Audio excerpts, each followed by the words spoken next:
every day at practice we're developing players to make them better and better. And I think that we're making progress in that area.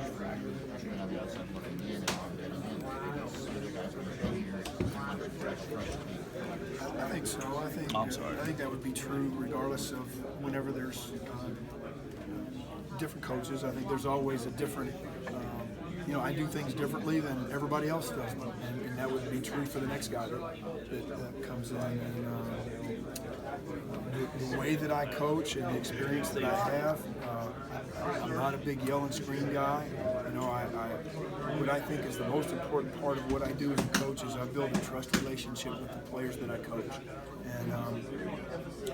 and it's through that trust relationship that they believe what they're being told, and they develop a passion to say that I want to do it just like he's telling me to do it. So if I do a good enough job of building and strengthening that relationship, then their commitment level to doing things the way that I want them to be done is just that much better, that much deeper.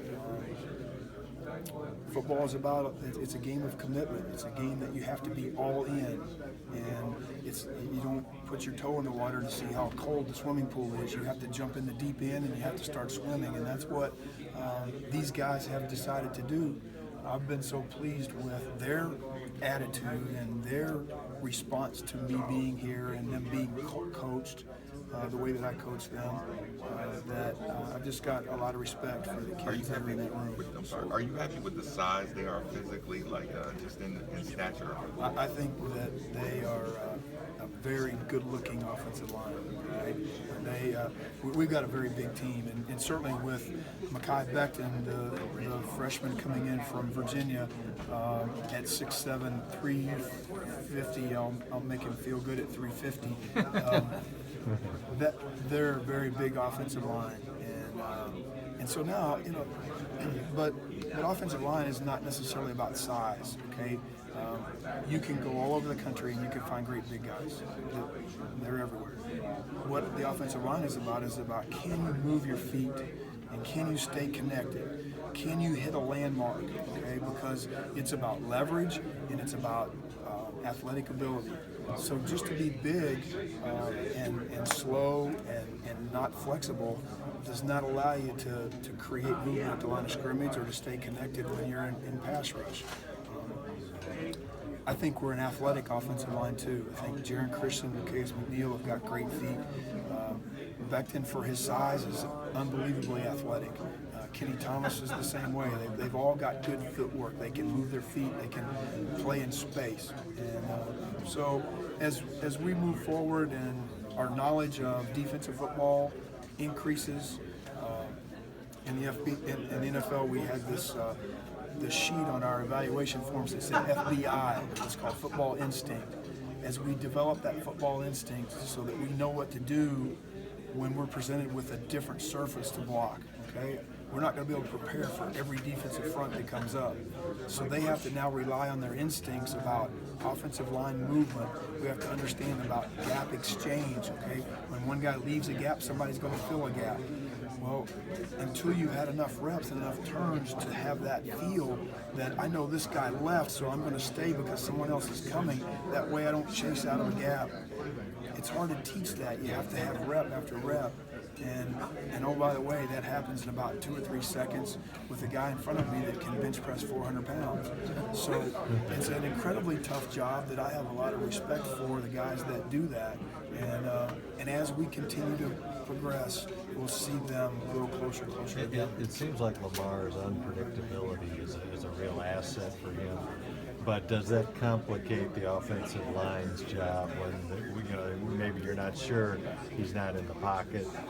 Where do I take this guy? Yeah, I think there's something to that. When Coach Petrino and I first got to Atlanta, and Michael Vick was there through 3 of our mini camps that we had. One of the things that a huge emphasis was put on while we were there was his launch points on our drop back passing game, so that the tackles understood what they were trying to protect.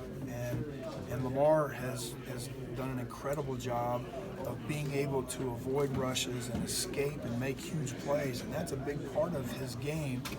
But also the launch points being consistent is a big part of the guys up front as well. And so all of us, sacks always fall in the offensive line, but it's receivers getting open on time. It's quarterbacks putting us in the correct protection. It's the running backs holding up their end of it. And so, pass protection is an 11-man job, and certainly the offensive line are the lead guys in that, and we have to win our one-on-one battles. But all of us, and Coach Petrino coaches this every day at practice, all 11 guys are responsible for pass protection. How in sync is the offensive line with Lamar currently? In sync? Yeah, I think there's a great relationship there, and all of us. Right now, when you go through training camp, it's like taking out a machete and hacking your way through the forest. We're just trying to get to the end of the forest right now, and we're trying to get there with all of us together. And so we're leading the way, and he's right in there with us, and we're all pushing each other and trying to make each other better. Coaches, you've had the privilege of being at several major programs in Atlanta, like you said earlier, and experiencing new groups of guys.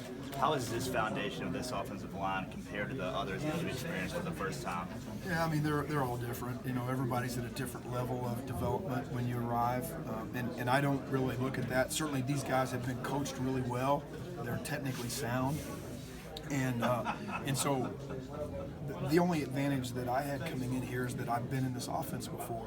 Whereas other programs, when you join that program, now all the words mean something different than you've learned them at the previous place. And I was fortunate to come here and jump right into the terminology. And Coach Petrino's offense it's not a first grade offense, okay?